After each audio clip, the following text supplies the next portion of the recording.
Do you or someone you know suffer from ronchopathy? In other words, do you snore? Snoring is common.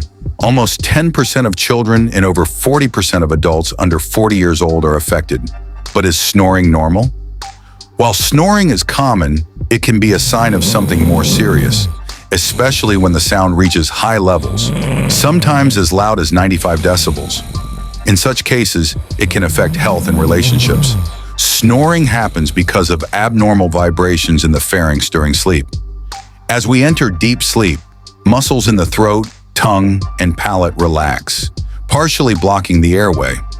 This makes it harder for air to pass, causing the characteristic snoring sound.